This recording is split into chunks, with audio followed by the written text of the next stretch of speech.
जय हिंद दोस्तों। आपने देखा होगा, सुना भी होगा, आपके आसपास भी ऐसा घटना हुआ होगा और आए दिन सोशल मीडिया में भी देखने को आपको मिलता है। क्या कि ऑनलाइन लोगों के साथ बहुत सारा ठगी होता है। फोन के द्वारा ठगी होता है, मैसेज के द्वारा ठगी होता है, व्हाट्सएप के द्वारा मैसेज करके ठगी किया जाता है। अब एक नया स्कीम आया है जो 2-3 तरीकों से आपको वीडियो कॉल के द्वारा ठगी किया जाता है। इसमें क्या होता है कि एक तो सुना होगा आपने डिजिटल अरेस्ट। डिजिटल अरेस्ट, कोई व्यक्ति आपको एसपी बन के फोन करेगा, आपको डीएसपी बन के फोन करेगा, बजाबता उसका नंबर रहेगा, उसका फोटो आएगा पुलिस वाला का और आपको डिजिटल अरेस्ट कर लिया जाता है। किसी केस के बारे में ऐसा बताया जाता है कि आप सोचते हैं कि भाई पुलिस वाला का फोन है, मैं इसे काट नहीं सकता हूँ। आपको बजाबता वर्दी में आपको रोक के रखता है वीडियो कॉल पर और आपसे ठगी करता है। जो जो कहता है आप डर से करते जाते हैं, पैसे तक बचने के लिए आप सेंड करते हैं। तो इसको डिजिटल अरेस्ट कहते हैं। ये अच्छे अच्छे लोग, अच्छे अच्छे पोस्ट पे काम करने वाले, अच्छे अच्छे पढ़े लोग डर से ठगे जाते हैं, इज्जत के लिए, प्रतिष्ठा के लिए, कि भाई कौन सा चीज में मुझे फंसा दिया गया है। दूसरा, आपने सुना होगा कि व्हाट्सएप पे लड़कियां फोन करती है और उसमें क्या होता है, वो नग्न हो जाती है। आपको ऑन करते हैं वीडियो कॉल, वो नग्न हो जाती है, नंगे हो जाती है और वो क्या करती है, स्क्रीन रिकॉर्डिंग कर लेती है। स्क्रीन रिकॉर्डिंग करने के बाद क्या है, आपको धमकी दिया जाता है कि आपने तो मुझसे वीडियो कॉल बात किया है। और उसका क्या अवस्था था आपको तो मालूम ही है। और उस अवस्था में अगर आपका वीडियो वायरल कर दिया जाता है तो आपका इज्जत का क्या होगा। तो अच्छे अच्छे लोगों को किया जाता है जो अच्छे पोस्ट पे काम कर रहे हैं, कोई अच्छा पोजीशन में काम कर रहा है, कोई बिजनेसमैन है, कोई प्रतिष्ठित लोग है, या फिर कोई स्टूडेंट व्यक्ति है जिसको माँ बाप से डर रहता है, घर वालों से डर रहता है, समाज का डर रहता है। इस तरह के लोगों को फोन किया जाता है और उसके साथ ऐसा किया जाता है। होता क्या है कि वीडियो डिलीट करने के नाम पर उससे 50,000, 1 लाख, 2 लाख, 20,000, 30,000, जिससे जितना पैसा निकल जाए ठग लेते हैं, ले लेते हैं। जो कहता है कि भाई इतना ही दे पाऊंगा, मेरे पास पैसे नहीं है, वीडियो डिलीट कर दो, जो रहता है ले लेता है। ऐसे ऐसे ठगी होती जा रही है। अब ये चर्चा मैं इसलिए कर रहा हूं कि अभी 10 दिन भी नहीं हुआ है, ये आगरा उत्तर प्रदेश की घटना है कि एक महिला है, शिक्षिका, टीचर थी, जो लगभग उसका उम्र 50-55 साल की है। उसको एक कॉल आता है। कॉल पे ये कहा जाता है कि आपकी बेटी वेश्यावृत्ति में एक होटल में पकड़ी गई। वेश्यावृत्ति में मतलब कि धंधा करते हुए पकड़ी गई है। ऑन द स्पॉट उसको गिरफ्तार कर लिया गया है। मैं पुलिस स्टेशन से बोल रहा हूँ, आप अगर बेटी को छुड़ाना चाहते हैं, इसे ले जाना चाहते हैं, तो आपको कम से कम 5 लाख रुपए भेजने पड़ेंगे। आप अगर देते हैं तो मामला रफा दफा कर दूंगा, अन्यथा इसे जेल भेजूंगा। इसको सोशल मीडिया पर डाला जाएगा, पूरे दुनिया जानेगा, कल लोग अखबार में आएगा, टीवी पे आएगा। तो उस शिक्षिका के बेटी बाहर में रह के जॉब कर रही थी, पढ़ाई कर रही थी। अब उनको लगा कि शायद पकड़ी गई होगी, पकड़ी गई होगी इस तरह के। अब क्या होता है कि वो महिला पैसा का व्यवस्था करने लगती है, इंतजाम करने लगती है, घर में देखने लगती है कि क्या इतना पैसा देना है। उसके सामने गिड़गिड़ाते भी है कि मेरे पास इतने पैसे नहीं है, तुम 1 लाख ले लो, 2 लाख ले लो। और उसके बाद मैनेज करने लगती है कि कितना जल्दी पैसा इकट्ठा करके उसे ऑनलाइन भेजा जाए ताकि मेरी बेटी को छोड़ दे वहां से। और इसी बीच में उस महिला को हार्ट अटैक आ जाता है, क्योंकि उसको टेंशन होता है कि मैं एक प्रतिष्ठित पद पर हूँ, शिक्षिका हूँ स्कूल की, और इसके बाद समाज में प्रतिष्ठा है, मेरे पति का प्रतिष्ठा है, मेरे गाँव में प्रतिष्ठा है, लोग मुझे इज्जत की नजरों से देखा जाता है। अगर ऐसा हुआ तो मेरा बदनामी हो जाएगा, मेरा इज्जत चला जाएगा, सर उठा के नहीं जी पाएंगे इस समाज में। इसी को लेकर सोचते सोचते उस महिला का हार्ट अटैक हो जाता है और उसकी हॉस्पिटल ले जाते उसकी डेथ हो जाती है, मौत हो जाती है।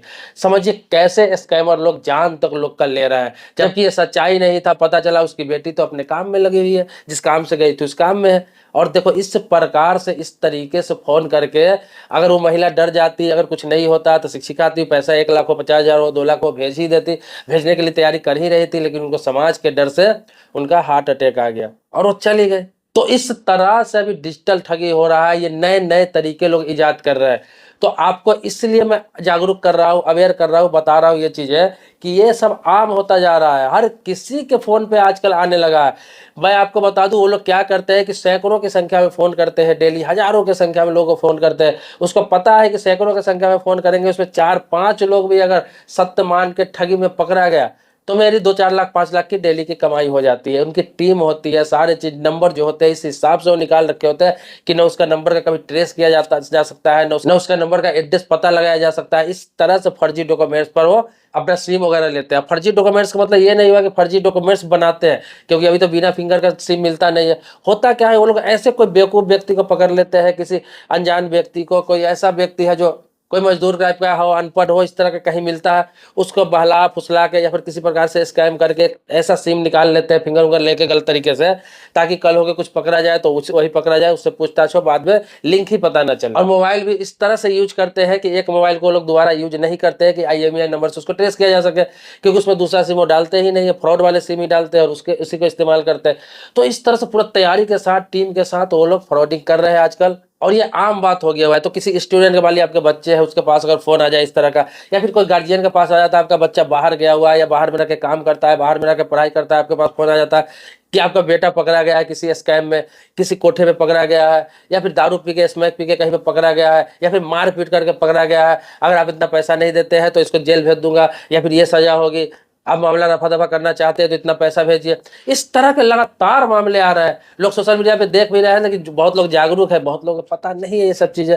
तो आप सतर्क रहे, सावधान रहे, आप दिमाग में हमेशा ये रखें कि कभी पुलिस वाला, कभी भी कोई प्रशासनिक क्षेत्र के जिम्मेदार व्यक्ति, कोई भी हो, वो आपको फोन करके थाने पे, चौकी पे बुला सकता है। अगर ऐसा मामला होगा कि आपका बेटा पकड़ा गया है, बेटी पकड़ी गई है, या फिर इसी तरह का स्कैम हुआ है, वो आपको थाने चौकी पे बुलाएगा जहाँ भी है, और वहाँ पे आपसे बातचीत करेगा, पूछताछ करेगा, वो अपनी बात रखेगा।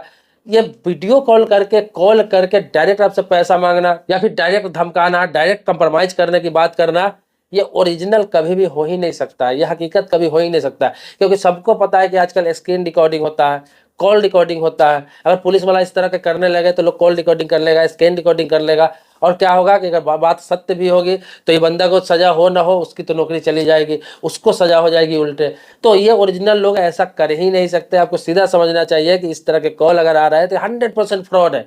अगर आपका बेटा बाहर में है, बेटी बाहर में है, कहीं भी कोई भी इस तरह के कॉल आते हैं तो आपको सतर्क रहने की जरूरत है। आप अपने बच्चों का नंबर पर फोन लगाइए, अगर नहीं लग पा रहा है, किसी कारणवश नहीं लग पा रहा है, तो दूसरे तरीके से उसको पता लगाइए, थोड़ा वेट करिए, लेकिन अचानक उतने देर में ही पैसे देके कंप्रोमाइज करने के या पैसे देकर पीछा छुड़ाने का कोशिश मत करिए, अन्यथा बुरे तरीके से ठगे जाएंगे। या फिर ये प्रेशर, ये बात दिमाग पर आपका लग गया तो आपकी भी हार्ट अटैक हो सकती है, इज्जत सम्मान के लिए आपका भी बुरा तरीके से तबीयत खराब हो सकता है, कोई बात हो सकती है, कोई सदमा लग सकता है। तो इसलिए इस तरह का काम आप न करें। इस तरह का फोन आता है तो आप सिर्फ उस बात को सुने, गौर से सुने, और उनसे पूछे कि कौन सा पुलिस स्टेशन का मामला है, बताओ मैं आ जाऊंगा। अगर मेरा बेटा वहां पे है तो वीडियो कॉल बात कराओ मेरे बेटे को। ये सब तो कर सकते हैं सवाल, लेकिन पहले ही लोग घबरा जाते हैं, होपलेस हो जाते हैं, और यही उसका फायदा उठाते हैं, क्योंकि वो अचानक बोलते हैं, वो आपको टाइम नहीं देते और आपको वीडियो कॉल पर ऑनलाइन रखते हैं। तो आपको उस समय सोचने समझने की शक्ति खत्म हो जाती है, क्योंकि अचानक कोई फोन आता है ना इस तरह का, तो बंदा डिस्टर्ब हो जाता है। ये बात उसको भी मालूम है, इसीलिए इस चीज का फायदा उठाते हैं। मैं समय समय पर आपको जागरूक करने के लिए, अवेयर करने के लिए इस तरह का वीडियो बनाता रहता हूँ, क्योंकि बहुत सारे लोग जान जाते हैं सोशल मीडिया के द्वारा, लेकिन अधिकतर लोगों को ये सब बात पता नहीं चल पाता है। तो आप सतर्क रहे, सावधान रहे। इस तरह का कोई कॉल आए तो आप खुद जाकर पुलिस चौकी में, पुलिस थाने में कंप्लेन करें कि इस नंबर से फोन आया था, इस नंबर से ऐसे हुआ है, ताकि वो अपने स्तर से छानबीन करें, उनको पता लग जाएगा ये नंबर फर्जी है या फिर गलत है या फिर क्या मामला है।